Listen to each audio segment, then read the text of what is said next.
सिर्फ channel one news पर।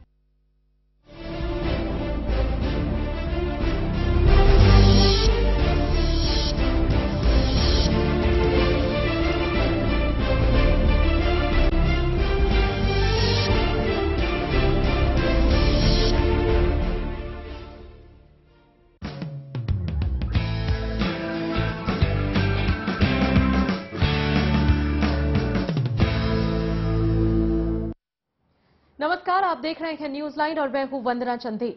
देश का सबसे बड़ा प्रदेश उत्तर प्रदेश की राजनीति में बाहुबली विधायकों का अलग ही वर्चस्व है और इस वर्चस्व की लड़ाई में बाहुबली विधायकों पर कई आपराधिक मामले दर्ज हैं। कुछ जेल के अंदर हैं तो कुछ जेल के अंदर जाने की कगार पर खड़े हैं। न्यूज लाइन में आज हम बात करेंगे प्रतापगढ़ से कुंडा के विधायक रघुराज प्रताप सिंह उर्फ राजा भैया की, जिन पर प्रतापगढ़ में डीएसपी जियाउल हक की हत्या की साजिश रचने का आरोप है और इस आरोप के चलते अखिलेश सरकार बदनामी के बीहड़ में फंसती जा रही है और सवाल बना हुआ है कि क्या अब जेल जाएंगे पूर्व जेल मंत्री।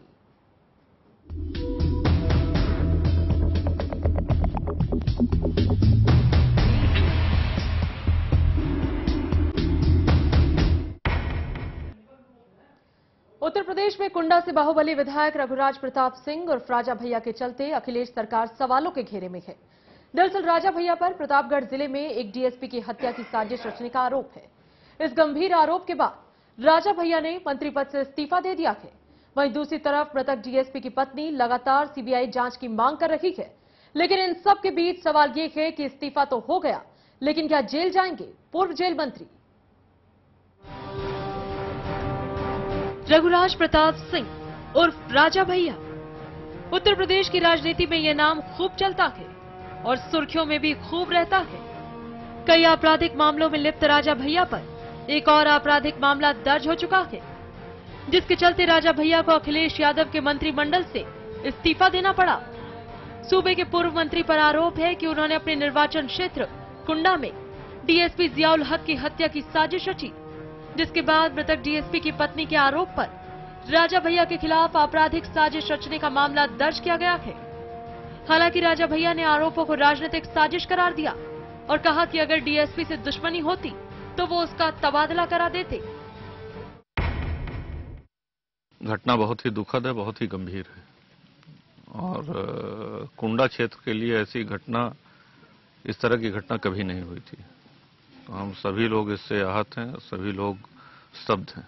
नहीं, ये मैं नहीं मानता। कानून व्यवस्था अपनी जगह पूरी तरीके से चुस्त दुरुस्त है। हाँ, ये घटना जो है ये जरूर बहुत ही दुखद रही।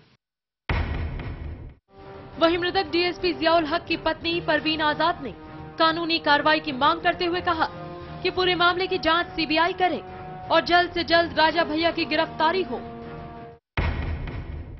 हमारी मांगे हैं मुख्यमंत्री जी से, वो खुद यहाँ आ करके सारे मामला को खुद से देखें और रघुराज प्रताप सिंह राजा भैया को मंत्रिमंडल से तत्काल बर्खास्त करें। उस खूनी दरिंदे को उस पर कानूनी कार्रवाई की जाए। जो हमने एफआईआर दर्ज किया है उसकी सुनवाई की जाए और सही से सीबीआई की जांच हो। सुपुर्दे खाक नहीं करने दूंगी। अगर सीएम नहीं आते हैं मैं सुपुर्दे खाक नहीं करने दूंगी। उनको आना ही पड़ेगा, वरना मैं यहीं सुसाइड कर लूंगी। और मैं सिर्फ ऐलान नहीं करूँ, मैं करके दिखा दूंगी। I can do it. Raja Bhaiya का नाम और आपराधिक मामले दोनों का रिश्ता बहुत पुराना है और गहरा भी। सवाल कई है कि क्या उत्तर प्रदेश के पूर्व जेल मंत्री जेल जाएंगे? क्या सपा सरकार के दौरान राज करने वाले राजा भैया जेल की हवा खाएंगे? राजा भैया के साथ अब क्या होगा, यह आने वाला वक्त बताएगा। लेकिन अखिलेश राज में 1 साल के अंदर 2 मंत्रियों पर दाग और उसके बावजूद उनके ऊपर अब तक मेहरबानी अखिलेश सरकार की छीछा लिद्दर कर रही है। बस कुछ दिनों बाद अखिलेश यादव को सूबे की सत्ता संभालते हुए 1 साल पूरे होंगे और इस 1 साल में अखिलेश की टीम के दागी खिलाड़ियों ने सूबे में क्या कुछ किया है, वो अखिलेश के व्हाइट कॉलर पर काला धब्बा है, जिसे नीट एंड क्लीन करना बेहद जरूरी है, वरना जनता का मूड बदलते ही बहुत कुछ बदल जाता है। News desk, channel one news. इन सब के बीच यूपी पुलिस ने जामा मस्जिद के शाही इमाम सैयद बुखारी को देवरिया जाने के दौरान रोक दिया। शाही इमाम सैयद बुखारी मृतक डीएसपी की पत्नी से मिलने जा रहे थे, लेकिन मामले को गंभीर देखते हुए यूपी पुलिस ने शाही इमाम सैयद बुखारी को देवरिया जाने से रोक दिया। आपको बता दें कि इससे पहले भी गाजियाबाद में एक बार जब मसूरी में कुरान शरीफ के कुछ पन्नों को लेकर बवाल हुआ था, काफी हिंसा फैली थी, उस वक्त भी सैयद बुखारी को रोक दिया गया था। उसके बाद अब हाल में ही दूसरा मामला है जब प्रदेश में सपा सरकार की मौजूदगी में यूपी पुलिस ने सुरक्षा का हवाला देते हुए सैयद बुखारी को देवरिया जाने से रोक दिया। राजा भैया जैसे लोग सरकार में होते हैं, बड़े रसूखदार होते हैं, बड़े ताकतवर होते हैं और इतने ताकतवर होते हैं कि न जाने क्या कुछ उनके हाथ में होता है। इसी की एक बानगी इस घटनाक्रम में दिखी जब डीएसपी रैंक का एक अधिकारी शहीद हो गया। हालांकि उसकी पत्नी का कहना है कि साजिश हुई है, हत्या की साजिश हुई है, जिसके बाद उन्हें मार दिया गया। ये पूरा मामला दो गुटों की झड़प से शुरू हुआ था, लेकिन बढ़ते बढ़ते अब सियासी रंग जो है इस मामले में दिखने लगा है जब से सपा नेता राजा भैया का नाम सामने आया है। फिलहाल इस चर्चा में हमारे साथ इस वक्त मौजूद हैं उदय सिन्हा जी, जो कि हमारे मैनेजिंग एडिटर हैं। उदय जी, बहुत बहुत स्वागत है आपका। और साथ ही शक्ति सिंह, वरिष्ठ पत्रकार हैं, वो भी इस वक्त हमारे साथ मौजूद हैं। शक्ति जी, पहले आपसे ही पूछूंगी, सैयद बुखारी को जाने से रोक देते हैं आप, सपा नेता का नाम आता है सामने, इस तरीके की चीजें होती जा रही हैं, एक बड़ा इंसिडेंट होता है, बड़ा मामला होता है, डीएसपी रैंक का कोई अधिकारी इस तरीके की साजिश में शहीद हो जाता है, उसके बाद पुलिस कार्रवाई नहीं करती, रिपोर्ट दर्ज हो जाती है, पर कुछ एक्चुअल में होता नहीं है। मामले में ऐसा लग रहा है सियासत ज्यादा हो रही है और कार्रवाई कम हो रही है। देखिए, सर्वप्रथम तो ये घटना बहुत दुर्भाग्यपूर्ण है, दुखद है और उस परिवार के लिए हमारी संतावना है, हम उनके साथ हैं। और जो रही बात राजनीति की, राजनीति आज सब चीजों पे हावी हो गई है। जनमानस के जन कल्याण से अलग हटकर बाकी जो कार्य है वो राजनीति के तहत हो रहे हैं। ठीक है, जहां तक रहा कार्रवाई का सवाल यह है कि कार्रवाई को देरी से किया गया, राजनीतिक दबाव में, चीफ मिनिस्टर के दबाव में या जनता के दबाव में कहिए, सरकार ने उन पर एफआईआर दर्ज किया। अदरवाइज 24 घंटे तक शायद एफआईआर भी दर्ज नहीं हो पाए थे। ऐसी स्थिति में आप क्या उम्मीद करती हैं इस सरकार से? पिछले 6-8 महीने में जब से ये सरकार बनी है उत्तर प्रदेश में कानून व्यवस्था की स्थिति बहुत ही ढीली ढाली होती जा रही है और दिन प्रतिदिन नए मामले उभर के सामने आते जा रहे हैं। यह मामला रघुराज प्रताप सिंह जैसे व्यक्ति से जुड़ा हुआ है, जो कि जिनका पास्ट रिकॉर्ड भी काफी आपराधिक रहा है और वो पोटा में भी बंद थे, लेकिन जैसे ही ये सरकार आती है, ये चुनाव जीत कर आते हैं, इनको जेल मंत्री के पद से नवाजा जाता है।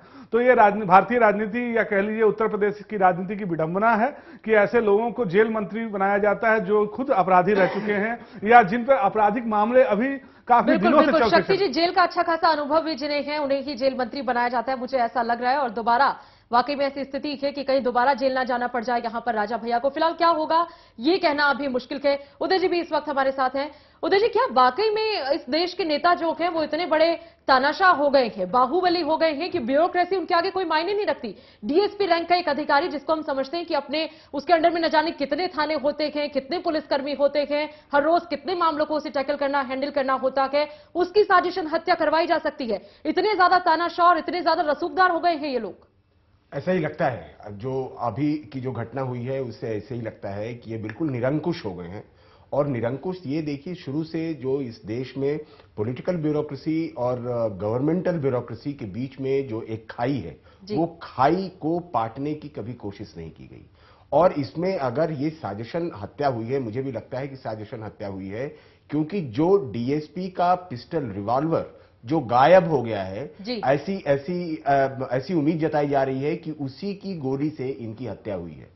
इसकी एक वजह और भी है, जो सीनियर पुलिस अधिकारी हैं वो कहते हैं, अगर मॉब फ्यूरी में अगर उनकी हत्या हुई होती तो उनके बदन पर, उनके देह पर चोट के निशान होते, जो कि चोट के निशान नहीं है उनके। और एक और पॉइंट है उदय जी, इसमें उनकी वाइफ ने भी कहा कि मैं मेडिकल स्टूडेंट हूं, इतना तो समझती हूं कि गोली दूर से मारी गई है या नजदीक से मारी गई है। तो उनके सीने में और पैर की जो हड्डी है उस पर भी बहुत ही नजदीक से एक के बाद एक कई गोलियां दागी गई। तो इतना नजदीक से अगर किसी पर हमला किया तो ऐसा लग रहा है कि पूरा प्लॉटेड है, प्लान्ड है, उसी के बाद ये सब मुमकिन हुआ होगा। ये शक की गुंजाइश जरूर बनती है, लेकिन चूंकि हमारे पास उस तरीके की इंफॉर्मेशन नहीं है, हम कैटेगोरिकली कभी नहीं कह सकते कि उनकी हत्या हुई है, साजिशन हत्या हुई है, मॉब फ्यूरी में हुए हैं। लेकिन जो सर्कमस्टेंशियल एविडेंस है, जो प्राइमा फेसाई जो केस एस्टेब्लिश होता है, पुलिस अधिकारी जिस बात को कह रहे हैं वो ये है कि ये हत्या है। सीबीआई की गुहार लगाई है, उनकी पत्नी ने सीबीआई जांच की गुहार लगाई है। हमारे ख्याल से राज्य सरकार ने भी सीबीआई जांच की संस्तुति दे दी है।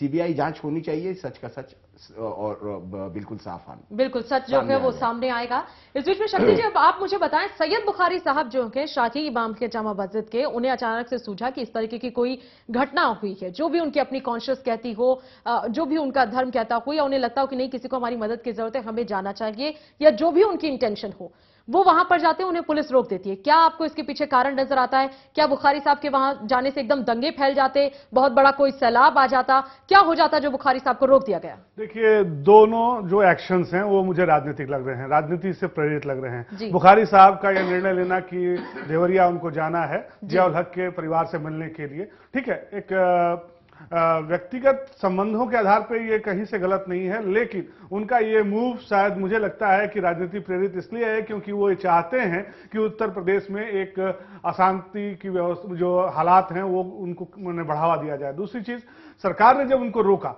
जी, तो सरकार, ठीक है, सरकार ये कह के शायद उन्होंने रोका होगा कि आपके आने से शांति व्यवस्था भंग होने की आशंका है, इसलिए हम आपको यहां नहीं आने देंगे। लेकिन उसके पीछे अगर सरकार अगर इतनी सफल होती या दृढ़ निश्चय वाली होती, जो उनके आने के बाद जो हालात पैदा होते उनको भी कंट्रोल करने की स्थिति में होती, तो वो कह सकती थी कि आप आइए, कड़ी सुरक्षा में आइए, उनके परिवार के साथ मिलिए, सांत्वना दीजिए, अपनी बात रखिए, लेकिन आप किसी तरह का कोई सार्वजनिक बयान नहीं देंगे, कोई राजनीतिक बयान नहीं देंगे, तो बात बन सकती थी। लेकिन मुझे लगता है दोनों तरफ से ये राजनीतिक तो आपको शक्ति जी ऐसा लग रहा है कि बुखारी जी का वहां जाने के बारे में सोचना, जाने की कोशिश करना, ये भी एक पॉलिटिकल मूव है? क्योंकि अगर आपको वाकई में बहुत हमदर्दी होती तो उन लोगों से भी होनी चाहिए जो करोड़ों लाखों मुसलमान सड़क पर हैं, उनकी हालत और ज्यादा खराब है, उन्हें शायद बुखारी साहब की हमदर्दी की और जरूरत थी। लेकिन सीधे आप वहां जाएं, और जब भी ऐसा सेंसिटिव इश्यू होता है, कहीं पे हिंदू मुस्लिम चीजें इन्वॉल्व हो या मुसलमानों को लेकर कभी भी इस तरीके की चीजें, तो बुखारी साहब वहां अपनी मौजूदगी दर्ज कराना बहुत जरूरी समझते हैं। नहीं, मेरा तो यह मानना है कि पिछले के दिनों में मुलायम सिंह और समाजवादी पार्टी और बुखारी साहब के बीच रिश्ते थोड़े खराब हुए हैं, खटास आई है उसमें। उनका जब विधानसभा चुनाव चल रहा था पिछला, जब अभी उत्तर प्रदेश में, उसके बाद वो बुखारी साहब ये चाहते थे कि उनके किसी रिश्तेदार को समाजवादी पार्टी के टिकट पर राज्यसभा दिया जाए, शायद उनके दामाद को राज्यसभा का टिकट दिया जाए, जैसा कि मुलायम सिंह ने नहीं किया, जिससे दोनों लोगों के बीच में राजनीतिक खटास बढ़ी है, दोनों लोगों के संबंधों में खटास आई है, और उसी को मद्देनजर रखते हुए बुखारी साहब ने ये राजनीतिक पहल करने की कोशिश की है। बिल्कुल, बहुत सही कहा आपने। तो उदय सिन्हा जी भी हमारे साथ इस वक्त मौजूद हैं, हमारे साथ शक्ति जी मौजूद हैं, साथ ही वक्त फिलहाल दोस्तों एक छोटे से ब्रेक का है, ब्रेक के बाद वापस लौटेंगे तो हमारे साथ कांग्रेस सांसद प्रदीप टमटा जी भी होंगे, और साथ ही तूफानी सरोज सपा नेता भी हमारे साथ होंगे इस चर्चा को आगे बढ़ाने के लिए। आप देखते रहिए न्यूज लाइन।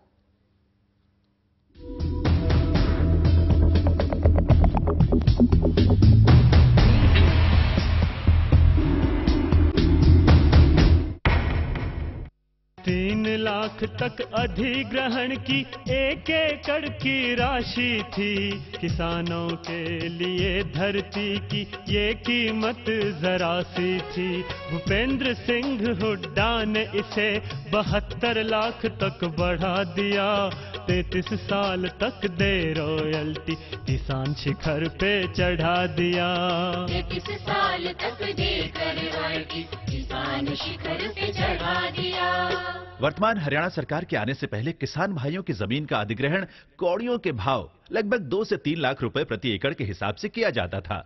माननीय मुख्यमंत्री श्री भूपेंद्र सिंह हुड्डा ने पूरे प्रदेश में जमीनों के न्यूनतम फ्लोर रेट निर्धारित किए और प्रदेश में कुल 6 जोन बनाए गए, जिसके अनुसार प्रदेश के किसानों को भूमि अधिग्रहण के बदले 21,60,000 से लेकर 72 लाख रुपए तक प्रति एकड़ मुआवजे के रूप में मिल रहे हैं। इतना ही नहीं, किसानों को मुआवजे के साथ साथ 21,000 रुपए प्रति एकड़ हर साल 33 सालों तक रॉयल्टी भी मिलेगी, जिसमें 750 रुपए प्रति वर्ष की बढ़ोतरी भी होगी। और यदि किसान की भूमि का एसकी, जेड और टेक्नोलॉजी पार्क के लिए अधिग्रहण किया जाएगा तो रॉयल्टी की राशि 42,000 रुपए प्रति एकड़ 33 सालों तक मिलेगी, जिसमें 1,500 रुपए की प्रति वर्ष बढ़ोतरी होगी। विकास की प्रक्रिया में किसानों को भागीदार बनाने के लिए अब हमने लैंड पूलिंग जैसी अनूठी स्कीम बनाई है। इस स्कीम में यह इंतजाम किया गया है कि जिस किसान की भूमि का अधिग्रहण होता है वह या तो मुआवजा ले सकता है या मुआवजे की एवज में विकसित भूमि ले सकता है। मेरे कारोबार में देरी के लिए कोई जगह नहीं, तो देश की तरक्की में देरी कैसी? इसलिए मैं समय पर सही सेवा कर चुकाता हूँ। Enhancing beauty is my profession, but I also contribute to beautify my nation. I pay my service tax. Do you pay? मैं सर्विस टैक्स पढ़ता हाँ, उसी भी पढ़ो कि मुल्क की तरक्की में अपना हिस्सा पाओ। हमारा बढ़ता कारोबार बने देश की प्रगति का आधार। समय पर सही सेवा कर चुकाए। गन्ने के दामों के बारे में बात कहूँ मैं खास, अपने कार्यकाल में गन्ने का दाम चढ़ा दिया आकाश। भूपेंद्र सिंह हुड्डा ने, भूपेंद्र सिंह हुड्डा ने।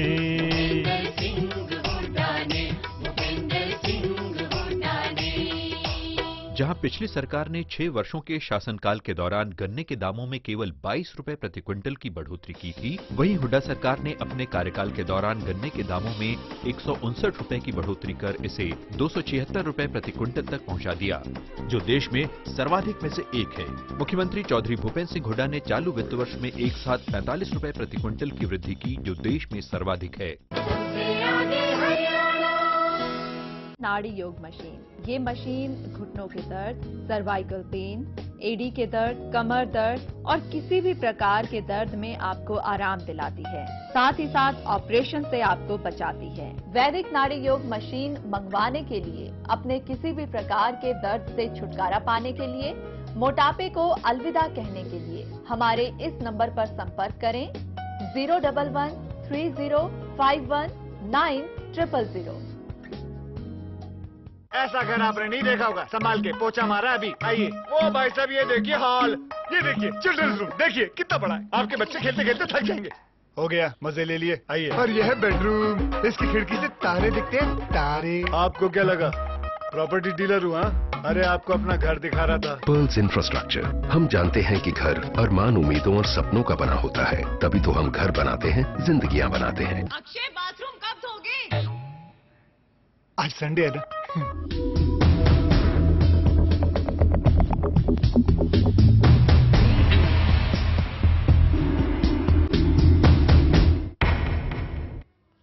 ब्रेक के बाद एक बार फिर न्यूज लाइन में आप सभी का बहुत बहुत स्वागत है। और आज हम पूछ रहे हैं कि क्या वाकई में उत्तर प्रदेश के पूर्व जेल मंत्री एक बार फिर से जेल जाएंगे या क्या होगा, ये अभी देखना होगा।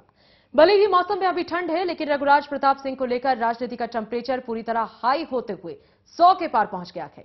एक नजर डालते हैं राजनीति हलचल पर। वरिष्ठ मंत्री का राणा भैया का नाम तो उसमें आ रहा है कि हत्या कराने में उसकी साजिश है। तो उत्तर प्रदेश में एक तरीके से जंगल राज हो गया है। वहाँ पर कानून के स्थान पर अराजकता फैली है, जंगल राज है। वहाँ पर गुंडों, बदमाशों, माफियाओं का राज है। समाजवादी पार्टी के गुंडे, बदमाशों, माफियाओं का राज है। और इस बारे में मेरा केंद्र की सरकार को ये कहना है कि सेंट्रल गवर्नमेंट को दखल देना चाहिए। मायावती जी बोलना अनावश्यक है, वो हाल है सूप बोले तो बोले, चलनिया बोले जब 72 छेद। बदायूं में छात्रा के जाते हुए स्कूल में इसके एमएलए के भाई ने रेप किया और लड़की को पकड़ के ले गए, 10 में रखा। कितने देर बाद उसको छुड़ाया गया। इसी तरह बाना में एक लड़की के साथ वहां के विधायक ने जो रेप किया, उस मामले में जेल में है। तीसरा एग्जीक्यूटिव इंजीनियर दिव्यापुर जिला औरैया में हत्या की गई थी, उनमें उनके विधायक की आजीवन कारावास हुआ है। हाँ, राणा भैया का इस्तीफा हो गया। गिरफ्तारी का एक प्रोसीजर होता है, अगर पुलिस उसमें देखेगी तो जो प्रॉपर एक्शन होगा वो तो देगी ही। मायावती के किसी एलिगेशन को मैंने कभी सीरियसली नहीं लिया है, न लेंगे। मैं इधर स्वागत करता हूं कि सरकार ने रघुराज प्रताप का जो इस्तीफा लिया वो अच्छा काम किया। प्रधान की जो हत्या हुई है और प्रधान की हत्या के संबंध में पूरा गांव आक्रोशित था, लेकिन पुलिस ने वहां पर जाकर के कंट्रोल करने का काम किया है। उस बीच में सीओ की हत्या हो जाती है, तो ये बहुत ही दुखित घटना है। लेकिन जब कंट्रोल कर रही थी पुलिस और उसी बीच में उसकी हत्या हो जाती है, तो हम लोग दुखी हैं और दुखित घटना है। लेकिन जो भी कानून कोई अपने हाथ में लेगा तो उसके खिलाफ सख्त कार्रवाई की जाएगी और इसकी अब जांच चल रही है और बिल्कुल जांच निष्पक्ष होगी और निष्पक्ष जांच होने के बाद जिन्होंने चाहे सीओ की हत्या की हो चाहे प्रधान की हत्या की हो उनके खिलाफ कड़ी से कड़ी कार्रवाई की जाएगी। कड़ी कार्रवाई होगी, बड़ी सजा मिलेगी, जांच चल रही है, हम देख रहे हैं, हमने इस्तीफा ले लिया, बहुत अच्छा किया सरकार ने कार्रवाई कर दी, इस तरह की बातें बहुत सुनने को मिल रही हैं। लेकिन इस वक्त यूपी की जनता, खासकर देवरिया इलाके के लोग, प्रतापगढ़ के लोग बड़े संशय में हैं, बड़े कंफ्यूज हैं। आखिर प्रदेश की सरकार क्या कर रही है? और सिर्फ प्रदेश नहीं बल्कि भारत भर के लोग इस चीज को देखकर हैरत में हैं कि हो क्या रहा है। कहीं अवैध खनन हो तो किसी नेता का नाम आ जाता है, कहीं माफियाओं की बात हो तो किसी नेताओं का नाम आ जाता है, कहीं खून खराबा हो तो उनका नाम आ जाता है, कहीं भ्रष्टाचार हो तो उनका नाम आ जाता है। आखिर ये ऐसी कैसी बला है जिस पर रोक नहीं लग रही, विराम नहीं लग रहा? फिलहाल हमारे साथ हमारे खास मेहमान शक्ति सिंह जी लगातार जुड़े हुए हैं, वरिष्ठ पत्रकार हैं। हमारे साथ प्रदीप टमटा जी, कांग्रेस से सांसद हैं, बहुत बहुत स्वागत है सर आपका।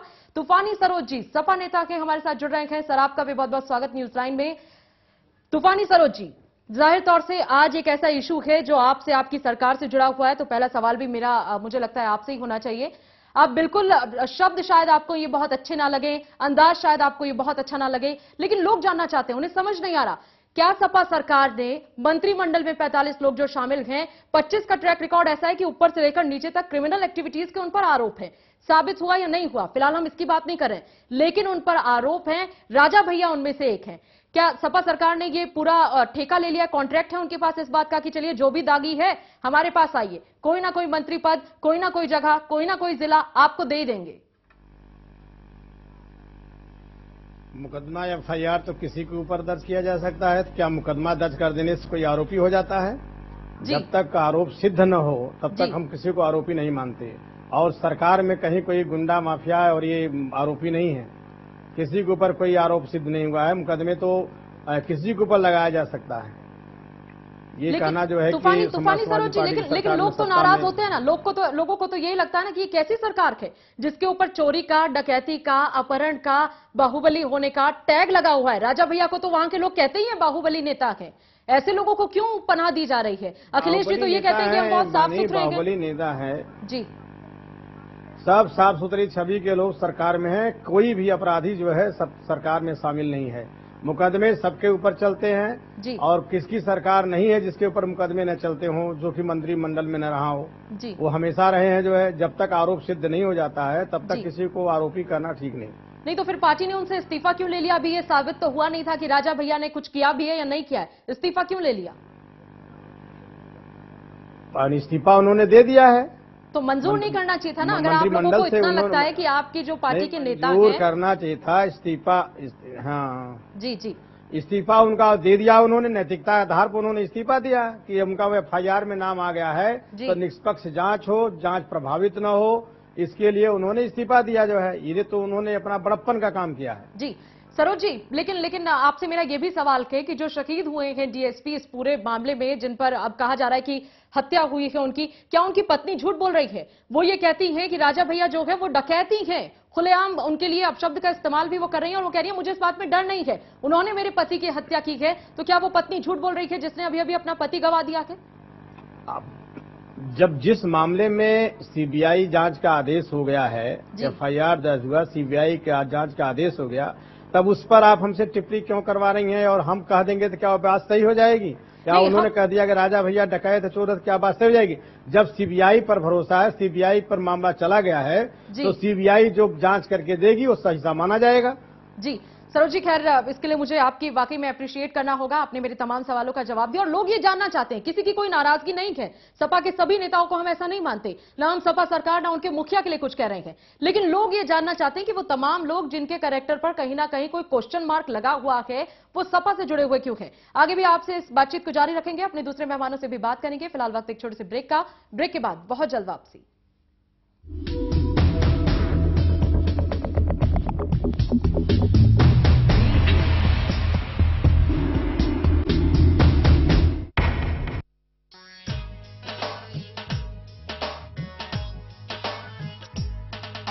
विकास की झड़ी लगी विकास की झड़ी, हुड्डा ने लगा दी है विकास की झड़ी। विकास की झड़ी लगी विकास की झड़ी, हुड्डा ने लगा दी है विकास की झड़ी। भूपेंद्र सिंह ने जन जन का कल्याण किया, आधुनिक हरियाणा का निर्माण किया। आधुनिक हरियाणा का निर्माण किया। आधुनिक हरियाणा का निर्माण किया।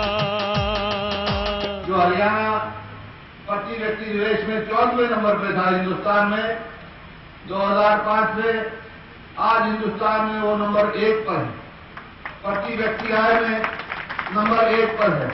गेहूं की उत्पादकता में नंबर 1 पर है। सरसों की उत्पादकता में नंबर 1 पर है। दूध उत्पादन में बहुत आगे बढ़ा, चाहे वो कृषि का क्षेत्र है, चाहे औद्योगिक क्षेत्र है, चाहे शिक्षा का मामला है, हर क्षेत्र में हरियाणा ने विकास किया।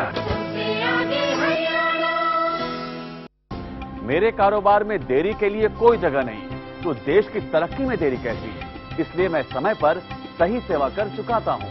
Enhancing beauty is my profession, but I also contribute to beautify my nation. I pay my service tax. Do you pay? मैं सर्विस टैक्स भरदा हाँ, टीवी पर हो ते मुल्क की तरक्की में अपना हिस्सा पाओ। हमारा बढ़ता कारोबार बने देश की प्रगति का आधार। समय पर सही सेवा कर चुकाए।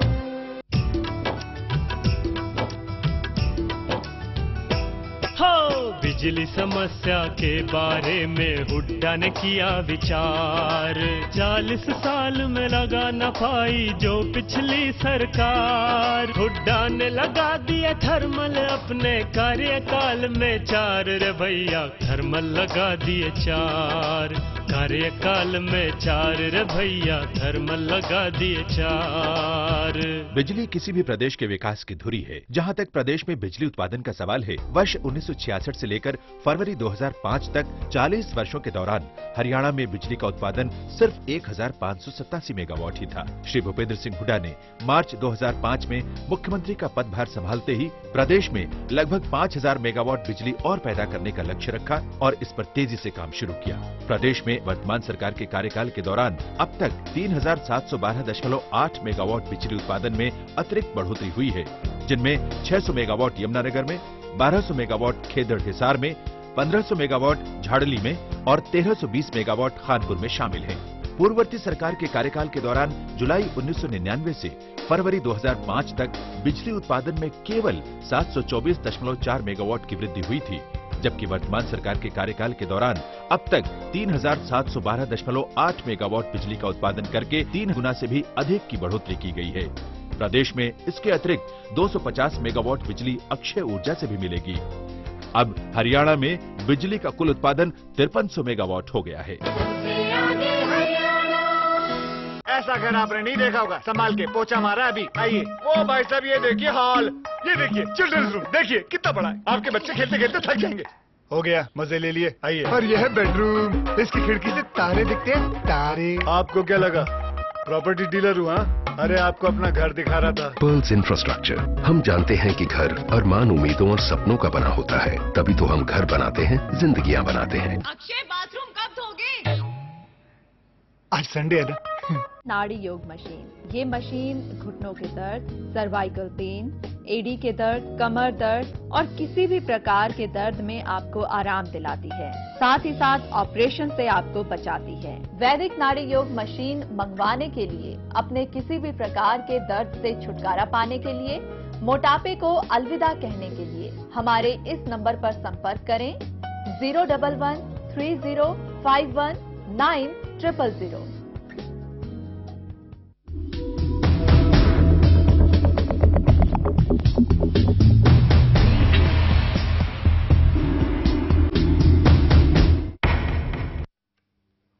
ब्रेक के बाद एक बार फिर आप सभी का बहुत बहुत स्वागत। और हम पूछ रहे हैं आज, क्योंकि ये जो सवाल हम पूछ रहे हैं वो हर एक के जहन में है कि क्या अब उत्तर प्रदेश के पूर्व जेल मंत्री फिर से जेल जाएंगे। बात हम कर रहे हैं रघुवर राज प्रताप सिंह की, जिन्हें राजा भैया कहा जाता है। राजा भैया को लेकर एकदम से ये जो खबर उठी है उसको लेकर कई तरीके के कॉन्सिक्वेंसेज और कई चीजें देखने को मिली है। प्रदीप टमटा जी इस वक्त हमारे साथ हैं, कांग्रेस के सांसद हैं। प्रदीप जी, इस घटना के बाद क्या लग रहा है आपको, क्या भविष्य दिख रहा है उत्तर प्रदेश का और वर्तमान क्या दिख रहा है, सबसे पहले आप ये बताएं। देखिए, जो घटना घटी है बहुत सी विभत्स घटना घटी है, इसकी जितनी निंदा की जाए वो कम है। भूमि विवाद के इस झगड़े ने पुलिस के एक नौजवान अधिकारी की जान ले ली है और जिस तरह की घटना रही कि जिस तरह की उसकी हत्या की गई है, पुलिस फोर्स उसको छोड़ के भाग चली गई है, तो ये आने वाली उत्तर प्रदेश की तस्वीर के बारे में बताइए। आखिर ये हमारा जो सबसे देश का एक मुख्य राज्य था, पिछले 10-15 सालों में किधर की ओर जा रहा है। वहां की राजनीति पर पूरी तरह से अपराधियों का नियंत्रण हो चुका है। सरकारें आ रही हैं, जा रही हैं, लेकिन अपराधियों की पकड़ राज सत्ता पर पूरी तरह से बनी हुई है और इसलिए ये परिदृश्य बहुत चिंतनीय है कि राजनीति और अपराधियों का जो गठजोड़ उत्तर प्रदेश में दिखाई दे रहा है, उससे उस प्रदेश की जनता को कब निजात मिलेगी और प्रदेश की जनता इसी ओर देख रही है। चलिए, प्रदेश की जनता को फिलहाल ये चिंता है, तो इस चिंता का कांग्रेस कुछ फायदा उठाने वाली है टमटा जी या नहीं? देखिए, कांग्रेस घटना हमारा राजनीति कोई मतलब नहीं है। ये तो प्रदेश की सरकार को देखना है कि प्रदेश की सरकार का एक बहुत ही महत्वपूर्ण मंत्री और जो सपा सरकार का मतलब जितने मंत्रियों में सबसे चहेता मंत्री है उनके ऊपर आरोप लगे हैं। मैं नहीं लगा रहा हूं कौन दोषी है क्या है। जो मारी गई है उनकी पत्नी ने खुद स्टेटमेंट दिया है कि ये एक सुनियोजित षड्यंत्र के तहत ये घटना घटी है। तो जिस तरह के आरोप लग रहे हैं और उसमें जो इन्वॉल्वमेंट है, जो 2 लोग गिरफ्तार भी हुए हैं, वो राजा भैया के नजदीकी लोगों में है, इसलिए न कहीं घटना से अपने आप कुछ निष्कर्ष निकल रहे हैं। और कांग्रेस की चिंता यही है कि प्रदेश की जनता को राजनीति में इस बढ़ते हुए अपराधीकरण से प्रदेश की जनता को मुक्त मिले। हम किसी घटना का राजनीतिक इस्तेमाल अपने लिए नहीं करना चाहते हैं, इसलिए आज सबसे बड़ी चीज है कि इस घटना की जांच होकर के वर्तमान में उत्तर प्रदेश में सपा सरकार की कार्यशैली से आप खुश नहीं हैं या आपकी पार्टी या प्रदेश की जनता भी आपकी नजर में खुश नहीं है, यही कहना चाह रहे हैं आप? नहीं, तो घटनाक्रम साफ दिखाई दे रहा है कि प्रदेश की जनता क्या इस तरह की घटनाओं से खुश होगी? क्या इस तरह के अगर लॉ इन्फोर्समेंट अधिकारी, पुलिस बल का मनोबल इतना कम हो जाएगा तो प्रदेश की जनता कहां अपने आप को सुरक्षित महसूस करेगी? और जब प्रदेश की जनता सुरक्षित महसूस नहीं करे तो कांग्रेस कैसे दौर में बढ़ गया? ये उम्मीद कर रहे थे लोग कि एक युवा चेहरा है अखिलेश जी का, बेदाग छवि है, बहुत होनहार है, बड़ा अच्छा उनका एजुकेशनल बैकग्राउंड रहा है, क्वालिफिकेशन रही है, राजनीति का एक्सपीरियंस है। पिछले 1 साल में तो ऐसा लग रहा है कि हर एक फ्रंट पर धराशायी होते जा रहे थे। क्यों इसे नहीं रोक पा रहे? क्या वाकई में लॉ एंड ऑर्डर आपके लिए इतना बड़ा चैलेंज है कि सपा सरकार उसको कोऑपरेट नहीं कर पा रही, कोऑर्डिनेट नहीं कर पा रही, मैनेज नहीं कर पा रही कि कैसे इसे खत्म किया जाए या कम किया जाए? कोई अपराध का ग्राफ नहीं बढ़ा है। ये बातें पहले भी होती रही हैं, आज भी हैं और कल भी होंगी जी। और समाजवादी पार्टी सत्ता में कहीं भी कोई बात हो रही है उसके बाकायदे मुकदमे लिखे जा रहे हैं, उसके खिलाफ जो दोषी खिलाफ कार्रवाई की जा रही है। इसकी पूर्व की सरकारें जो है मुकदमा नहीं लिखती थी, लोगों को थाने से भगा दिया जाता था। यही फर्क है समाजवादी पार्टी सत्ता में और सत्ता में। समाजवादी पार्टी सत्ता में सारे लोगों की बातें सुनी जा रही है और पीड़ित पक्ष की बात सुन करके उस दोषी के खिलाफ कार्रवाई की जा रही है। ऐसा आपको लग रहा है या आपको लग रहा है कि लोग भी ऐसा ही सोच रहे हैं जैसा आप सोच रहे हैं? नहीं, लोग सोच रहे हैं और पूरी उत्तर प्रदेश जनता संतुष्ट है। अखिलेश जी जो है कि सरकार से सारे लोग संतुष्ट हैं। उत्तर प्रदेश में चौतरफा विकास हो रहा है। ये केवल प्रेस, टीवी, मीडिया वाले जो है अपराध अपराध अपराध अपराध सब टीवी में बता रहे हैं। हाँ बिल्कुल। सरोज जी, ये जो मसला है, ये जो बात है अपराधीकरण की, वो राजा भैया को लेकर ही नहीं है सिर्फ। हम फिलहाल अपने दर्शकों को भी दिखाएं कि क्राइम हिस्ट्री जो है सपा सरकार के मंत्रियों की, ये सिर्फ राजा भैया तक शुरू और सीमित नहीं हो जाती है। ये पूरी एक फहरिस्त है जिसमें एक से बढ़कर एक है। अखिलेश की सेना में कैबिनेट मंत्री से लेकर कई राज्य मंत्री हैं जिन पर आपराधिक मामले दर्ज हैं, जिसमें 9 मंत्री ऐसे हैं जिनके खिलाफ हत्या के प्रयास, अपहरण और डकैती जैसे संगीन मुकदमे भी दर्ज हैं। और क्योंकि आप मेरी बात को काट नहीं सके, खास आपके लिए तूफानी सरोज जी, नाम भी उनके हैं। शिवपाल सिंह यादव जी हैं, कैबिनेट मंत्री हैं जिन पर इस तरीके के मामले दर्ज हैं। आजम खान साहब पर भी मामला दर्ज है जो कि आपकी इस पूरे जो कहते हैं मंत्रिमंडल में बहुत स्ट्रांग कैंडिडेट ओम प्रकाश जी भी हैं, महबूब अली जी हैं जिन पर 15 ऐसे मामले दर्ज हैं, मूलचंद चौहान जी जिन पर 2 मामले दर्ज हैं, राजेंद्र सिंह राणा 3 मामले दर्ज हैं इन पर आपराधिक मामले, और किन किन मंत्रियों पर यह दर्ज है फिलहाल वो फहरिस्त हम आपको दिखा रहे हैं। विनोद कुमार सिंह जी 3 मामले इन पर भी दर्ज है।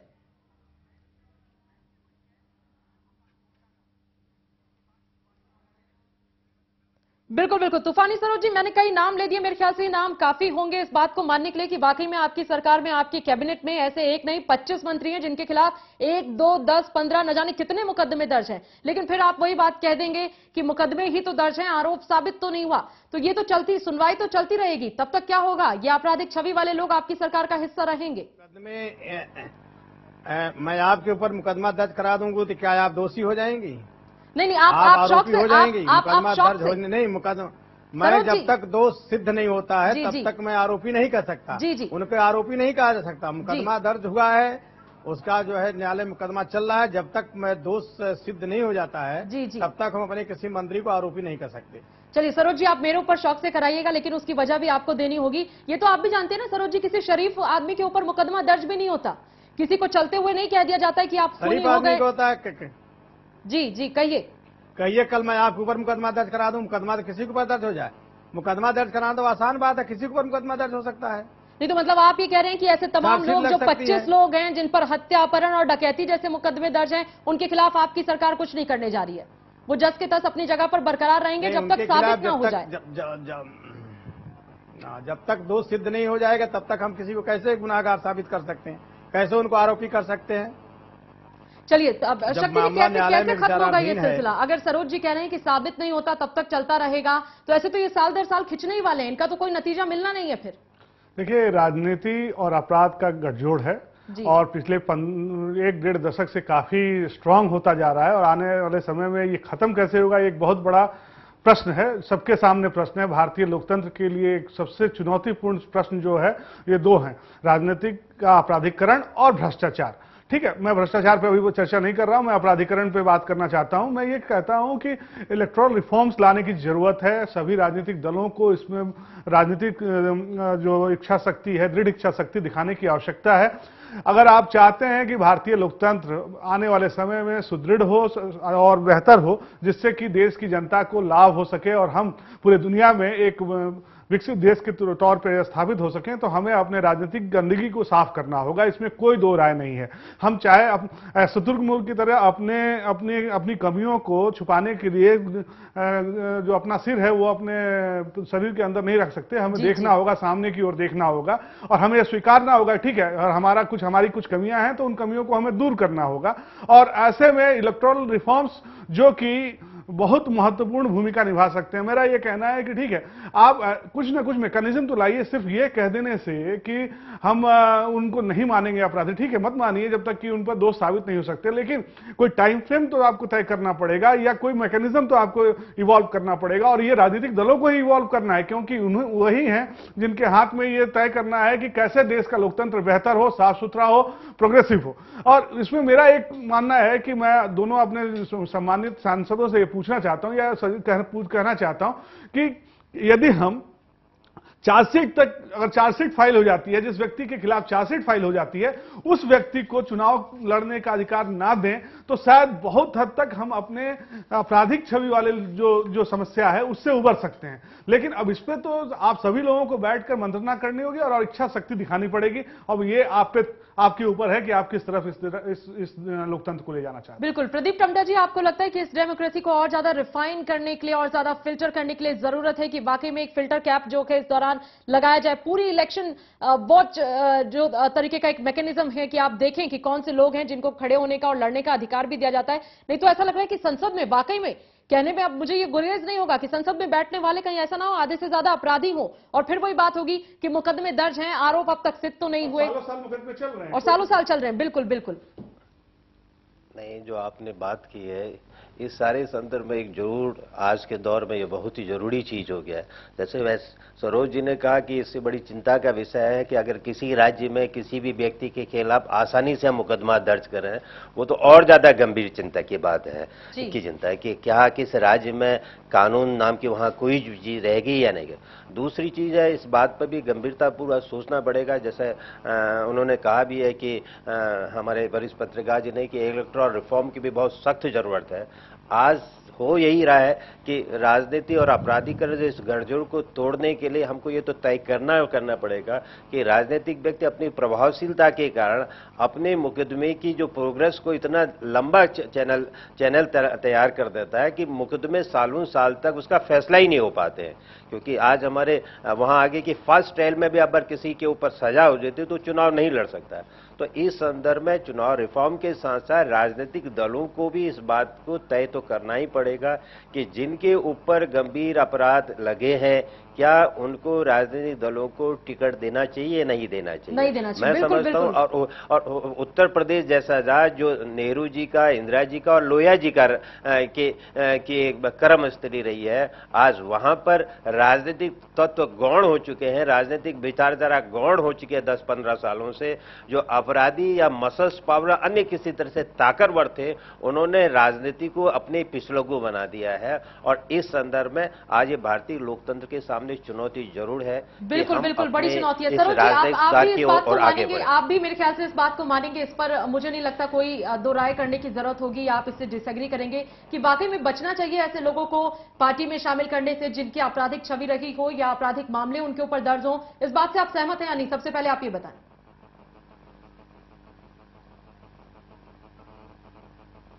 सरोज जी बोलिए। जी, आप इस बात को मानते हैं ऐसे लोगों को टिकट नहीं देना चाहिए, ऐसे लोगों को चुनाव नहीं लड़ना चाहिए, उनको पार्टी में शामिल नहीं करना चाहिए जिन पर किसी भी तरीके के आपराधिक मुकदमे दर्ज हो, साबित हो या नहीं हो, हम उसकी बात ही नहीं कर रहे। मुकदमे दर्ज हैं तो उनको शामिल नहीं करना चाहिए। आप इससे सहमत हैं या नहीं? और ऐसे लोगों को जनता को वोट भी नहीं देना चाहिए। नहीं, बिल्कुल नहीं देना चाहिए। लेकिन पहले आप मेरे सवाल का जवाब दीजिए। नहीं, अपराधी प्रवृत्ति के लोगों को जनता को चुन करके सदन में भेजना ही नहीं चाहिए। मतलब वहीं पर जब जनता इतना फैसला कर लेगी तो उसी दिन जो है राजनीतिक पार्टियां अपराधियों को टिकट देना बंद करें। सरोज जी, ये अच्छी बात नहीं है, इसकी टोपी उसके सर हो गया। ये तो मैंने आपसे पूछा, आपने जनता पे डाल दिया। मैं आपसे ये कह रही हूँ, आप सहमत हैं या नहीं कि ऐसे लोगों को नहीं टिकट देना चाहिए पार्टियों को? नहीं, जो अपराध में लिप्त हैं, जिनके ऊपर जो है मुकदमा हो, मुकदमे दर्ज हो, आरोपी हो, दोषी हो, तो ऐसे लोगों से पार्टी को बचना चाहिए। चलिए, आप अभी भी बड़ी खैर आप राजनेता हैं, मुझे लगता है समले और सटीक शब्द हमेशा आपके पास होंगे। शक्ति जी, आपसे कुछ कहना चाह रहे हैं? जी नहीं, मैं ये कहना चाहता था कि अखिलेश यादव जी ने जो उत्तर प्रदेश चुनाव, विधानसभा चुनाव की शुरुआत की, तो उन्होंने एक डिसीजन लिया कि डीपी यादव जी को हम अपने दल में शामिल नहीं करेंगे, हम उनको अपनी टिकट पे चुनाव नहीं लड़ने देंगे। ये निर्णय के बाद अखिलेश यादव जी का ग्राफ उत्तर प्रदेश के युवाओं में काफी तेजी से बढ़ा कि एक ऐसा नौजवान है, एक ऐसा व्यक्ति है जो कि जिसने राजनीतिक दृढ़ता से ये तय किया कि नहीं, मैं एक आपराधिक छवि वाले व्यक्ति को चुनाव नहीं लड़ने दूंगा। हाँ। उसका फायदा डेफिनेटली समाजवादी पार्टी और अखिलेश यादव को हुआ। लेकिन वही समाजवादी पार्टी और अखिलेश यादव जब सरकार में आते हैं, जीत कर आते हैं, 1 महीने के बाद का निर्णय होता है तो तमाम आपराधिक छवि के लोग जो चुनाव में जीत कर आए हैं उनको मंत्री पद से नवाजते हैं। तो ये कौन सी राजनीति है, ये मुझे नहीं समझ में आता। इसी मसले पे सरोज जी आपके लिए भी, प्रदीप टमचा जी आपके लिए भी और शक्ति जी आपके लिए भी, अपने तमाम दर्शकों के लिए जो इस वक्त चैनल 1 न्यूज देख रहे थे, ये एक रिपोर्ट है, उसके कुछ फैक्ट्स मैं आपके साथ शेयर कर रही हूं। नेशनल इलेक्शन वॉच और एसोसिएशन फॉर डेमोक्रेटिक रिफॉर्म्स हाल ही में इनके द्वारा जारी किए गए आंकड़ों के मुताबिक यूपी के 53%, मोर देन 50%, 53% जो मिनिस्टर्स हैं उनके खिलाफ आपराधिक मामले दर्ज हैं। सपा सरकार में करीब 25 मंत्री ऐसे हैं जिन्होंने चुनाव आयोग को खुद बताया कि उनके खिलाफ आपराधिक मामले दर्ज हैं। इनमें 9 मंत्री ऐसे हैं जिनमें हत्या के प्रयास, अपहरण और डकैती, और जो मेन जिनके कहें रघुराज प्रताप सिंह, जिनकी हम बात कर रहे हैं, राजा भैया, शिवपाल सिंह यादव, आजम खान, ओम प्रकाश, ब्रह्मशंकर, राजाराम पांडे, दुर्गा प्रसाद। राज्य मंत्रियों की बात करूं तो इकबाल महबूब अली, रियाज अहमद, शिव प्रताप यादव, मूलचंद चौहान, राजेंद्र सिंह राणा, विनोद कुमार सिंह, भगवत शरण, नरेंद्र वर्मा, चितरंजन स्वरूप, मानपाल सिंह वर्मा, शंखलाल माझी, ये पूरी फहरिस्त है। 25 ऐसे 25 ऐसे मिनिस्टर्स हैं जिनके खिलाफ आपराधिक मामले दर्ज है। राजा भैया की डिटेल इस वक्त आपके सामने है, किस तरीके से अलग अलग आरोप, अलग अलग मुकदमे उनके खिलाफ दर्ज हैं, लेकिन उसके बावजूद ये जो सपा सरकार की टेंडेंसी है वो समझना मुश्किल है कि एक तरफ आप शुरू में कह देते हैं जी डीपी यादव जैसे लोगों को हम नहीं लाएंगे, हमारी इमेज पे बट्टा लग जाएगा, उसके बाद आप ही शय दे रहे हैं। सरोज जी आप बताइए, अगर राजा भैया आज आपकी पार्टी में नहीं होते तो बाहुबली नेता होने के नाते इतनी शय तो नहीं मिल जाती उन्हें? नहीं, कोई शय नहीं मिली है। जो है मुकदमा दर्ज कर लिया गया है, सीबीआई जांच का आदेश हो गया है, उन्होंने इस्तीफा दे दिया है। किसी भी तरह की शय जो है नहीं है। मामले में जो है मुकदमा दर्ज कर दिया गया है और सीबीआई जांच का आदेश भी हो गया है, तो इसमें शय की कहां बात आ गई? किसी भी तरह का शय, जो भी दोषी है उसको सजा मिलेगी। नहीं, तब तो इसका मतलब, हमारी सरकार किसी अपराधी को सजा नहीं देती है। सर तब तो इसका मतलब ये हो गया ना, सरकार कमजोर है, सरकार ने शय भी नहीं दी और सरकार के मौजूदगी में इतनी गुस्ताखी हो गई एक अपराधी की कि वो डीएसपी रैंक के एक शख्स की हत्या में शामिल भी हो सकता है। हो सकता है मैं इसलिए कह रही हूँ क्योंकि ये सिद्ध नहीं है, महज एक आरोप है उनके ऊपर। नहीं, वो एक नहीं आरोप है, शामिल है कि नहीं वो तो जांच का विषय। जब सीबीआई जांच का आदेश हो गया तो इस पर इतना बचाव देने की क्या जरूरत है? यानी सीबीआई के बाद से ज्यादा हम लोगों की बात महत्वपूर्ण है। सीबीआई जो जांच करेगी, जो निर्णय देगी, महत्वपूर्ण वो होगा। हमारी आपकी बात महत्वपूर्ण नहीं होगी। आप कह देंगे कि वो आरोपी हैं और उन्होंने मुकदमे में साजिश रहे हैं, सब कुछ नहीं है। हम यहाँ पे राजा भैया का फैसला करने नहीं बैठे हैं कि राजा भैया आरोपी हैं या नहीं है। हम तो आपसे ये कह रहे हैं कि जब पहले से इतने मुकदमे दर्ज हैं, क्रिमिनल रिकॉर्ड है, पूरा ट्रैक रिकॉर्ड उनका ऐसा देखा हुआ है, इलेक्शन वॉच ये कह रहा है, रिफॉर्म्स कमेटी ये कह रही है, उसके बावजूद अखिलेश जी और मुलायम जी ऐसे लोगों को सरकार में लेकर आएंगे तो कैसे बात बनेगी? बात मुकदमे दर्ज हैं। राजा भैया जो है अपक्ष जो है, निर्दल जो है, चुनाव जीत करके आते हैं। जी चलिए, राजा भैया को जनता जो है चुनाव जिता करके भेजती है। वो समाजवादी पार्टी के सिंबल चुनाव जीत के नहीं आते, निर्दल चुनाव जीत करके आए हैं। मैं सरोज जी से एक सवाल करना चाहता हूँ कि वो निर्दल चुनाव जीत कर आते हैं, वो आपकी पार्टी के सदस्य नहीं रहते हैं, आपकी पार्टी पूर्ण बहुमत से चुनाव जीतती है, सरकार बनाती है, आपको किसी के सहयोग की भी आवश्यकता नहीं होती है, उसके बाद भी आप उनको मंत्री पद और केंद्रीय कैबिनेट मंत्री बनाते हैं और कारागार मंत्री बनाते हैं। ये क्या है? ये कौन सी खिचड़ी है? वो पार्टी का निर्णय है। वो हमेशा पार्टी के सहयोग में रहे हैं। समाजवादी पार्टी सबका सम्मान करती है, जो सहयोग करता है उसको लेकर के चलती है। राजा भैया का सहयोग हमेशा पार्टी में रहा है। वो भले ही हम आज पूर्ण बहुमत में आ गए, 225 सीटें जीत लिए हैं, इसका मतलब नहीं है जो पहले हमारे सहयोग में रहे मैं अपने सहयोगी को छोड़ दूं। सरोज जी, मुझे यहाँ पर आपकी बात वाकई में समझना मुश्किल हो गया है कि आप ये कह रहे हैं कि हमारे सहयोगी, हम सहयोगियों को नहीं छोड़ते, क्रिमिनल रिकॉर्ड वालों का भी आप सहयोग ले लेते हैं, निर्दलीय कोई जीत कर आता है तो सरकार में आपकी उसे मंत्री पद दे देते हैं। अजीब सी बात है। खैर, प्रदीप टम्टा जी, यूपी सरकार को इस वक्त क्या नसीहत देंगे, खास करके अखिलेश जी को, मुलायम जी को, क्योंकि वो अक्सर ये कहते हुए दिखते थे कि देखिए माया का जब तक राज है तब तक सब खराब है, अब जब आपका राज है आप क्या ठीक हो गया? मैं तो प्रदेश के मुख्यमंत्री जो युवा मुख्यमंत्री हैं, डायनेमिक भी हैं, उन्होंने प्रदेश में एक नई आस जगाई थी। मैं वही जो हमारे वरिष्ठ पत्रकार सजीत जी ने कहा भी है, उनकी उस बात को फिर उनको याद दिलाना चाहता हूं। जब उन्होंने कहा था कि डीपी यादव जैसे एक जिनकी आपराधिक छवि है, मैं उनको अपनी पार्टी का टिकट नहीं दूंगा, तो सबसे बड़ी ये चीज है कि जब उन्होंने एक पैमाना बना दिया था, तो जब प्रदेश की जनता ने उस आधार पर उनको एक साफ और स्पष्ट बहुमत दिया, तो राजा भैया जैसे एक आपराधिक छवि के व्यक्ति को वो अपने कैबिनेट में क्यों उन्होंने नवाजा? उसके पीछे क्या कारण है? क्या इसका मतलब है कि पूर्वी उत्तर प्रदेश के अंदर समाजवादी पार्टी को मसस पावर की जो जरूरत होती है चुनावों को जीतने के धन बल और धन बल की, क्या राजा भैया उसके सोच तो नहीं है? आखिर क्यों राजा भैया पर प्रदेश के मुख्यमंत्री एक बार एक स्टैंड लेते हैं? मेहरबान। दूसरी चीज इस घटना से पूरी सबक है, और समाजवादी पार्टी के सरकार से भी अगर उनको राजनीति के अंदर जो उनका था कि हम माया राज के आपराधिक से प्रदेश की जनता को मुक्त कराएंगे, जिन पर भी राजनीतिक रूप से आरोप लगे हैं, आपराधिक आरोप लगे हैं, सवाल ये नहीं कि आरोप लगने से कोई अपराधी हो जाता है, सवाल है कि राज्य का भी दायित्व है कि वो अपनी जो इन्वेस्टिगेशन मशीनरी है, पुलिस को है, वो इतना क्यों नहीं सक्षम और दुरुस्त करती है कि वो साल के अंदर जल्दी से जल्दी इनका इन्वेस्टिगेशन करवाएं और जो अपराधी के उनका फैसला कोर्ट से हो, आखिर जो दोषी है उनको सजा मिले, जो निर्दोष है वो मुक्त हो।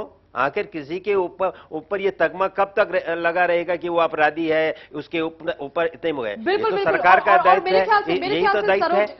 सरोज जी हमसे ज्यादा अनुभवी हैं, बहुत ज्यादा जानकारी भी रखते हैं, बहुत चीजों को समझते हैं, बहुत सक्रिय नेता भी हैं, हर चीज में बेहतर जानते हैं। प्रदीप जी आप भी और शक्ति जी, अगर किसी पर किसी तरीके का आरोप लगा होता है तो आमतौर पर हिंदुस्तानी उस घर में अपनी बहू बेटियां नहीं देते।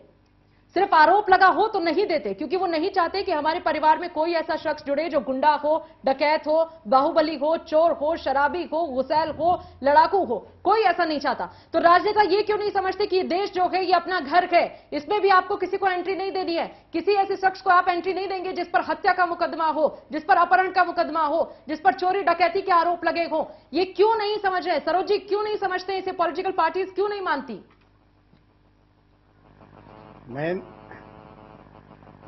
सुनाई नहीं दे रहा। जी सरोज जी हम ये कह रहे हैं कि हिंदुस्तानी जो हैं वो बहू बेटियां उस घर में देते ही नहीं जहां किसी का क्रिमिनल रिकॉर्ड हो, चाहे उनके सास पर, चाहे ससुर पर, चाहे पति, चाहे देवर, किसी पे भी अगर आरोप लगाए तो उन्होंने बहू बेटू नहीं देनी है उस घर में।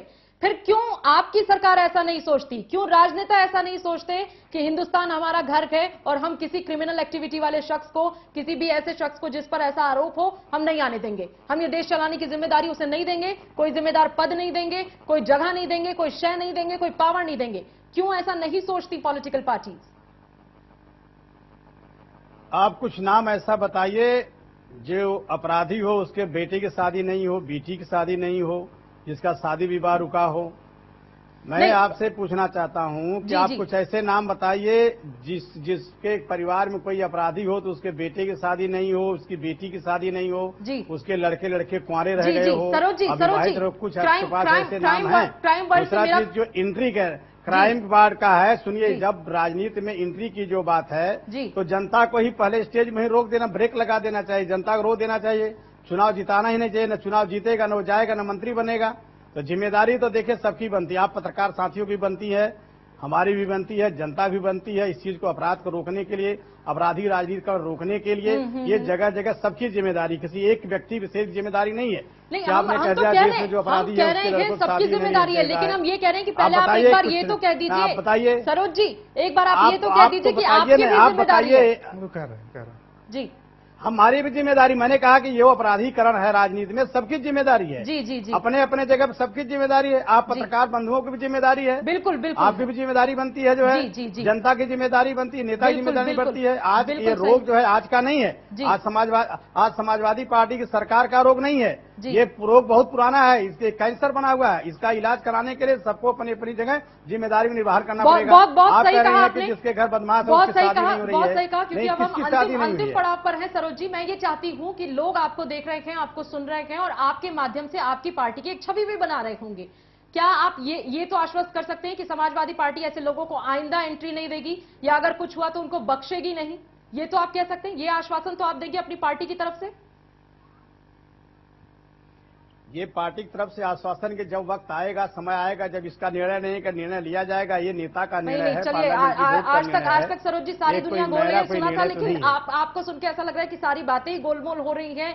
आपकी भी हो सकता है कुछ मजबूरियां हो सकता है ये अंदाज आपको अच्छा ना लग रहा हो, लेकिन लोग ये चाहते हैं जानना। शक्ति जी, आपको लगता है कि कोई तरीका है इससे बचने का, इसे छोड़ने का?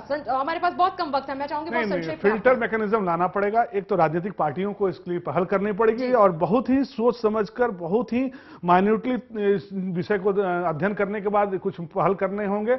और दूसरी तरफ जनता, मैं सरोज जी से पूरी तरह से सहमत हूं, क्योंकि लोकतंत्र में जनता यदि किसी को रिप्रेजेंटेटिव चुन रही है तो फिर वो व्यक्ति उस समुदाय का तो जनता को ये देखना पड़ेगा कि उसका नेतृत्व कौन कर रहा है और वो किस छवि का व्यक्ति है। बिल्कुल सरोज जी, आपकी बाकी तमाम बातों से मैं सहमत हूं या नहीं, लेकिन इस बात से मैं भी सहमत हूं, 100% सहमत हूं कि सिर्फ नेताओं की जिम्मेदारी नहीं है, जनता को भी सोचना होगा कि राजा भैया जैसे लोगों को चुनकर लाने का काम उन्हीं का है। अगर वो चुनेंगे तो ऐसी चीजें होंगी, एक बार नहीं 10 बार होंगी। तो नेग्लेक्ट करना होगा, मनाही करनी होगी, नो कहना होगा ऐसे तमाम लोगों को जिन पर कभी भी किसी भी तरीके का आपराधिक मुकदमा दर्ज हुआ, आरोप लगे, दाग हैं उन पर, ऐसे लोगों से बचना होगा। आखिरकार चुनाव लोकतंत्र में बहुत अहमियत रखते हैं और इसीलिए कहा जाता है कि चुनाव में अपने मत का इस्तेमाल कीजिए और सही तरीके से इस्तेमाल कीजिए ताकि सही नतीजे सामने आए। बहुत बहुत शुक्रिया आप सभी का चर्चा में हमसे जुड़ने के लिए, अपनी बातें रखने के लिए बहुत बहुत शुक्रिया। इसी के साथ न्यूज 9 में फिलहाल इतना ही। देखते रहिए चैनल 1 न्यूज।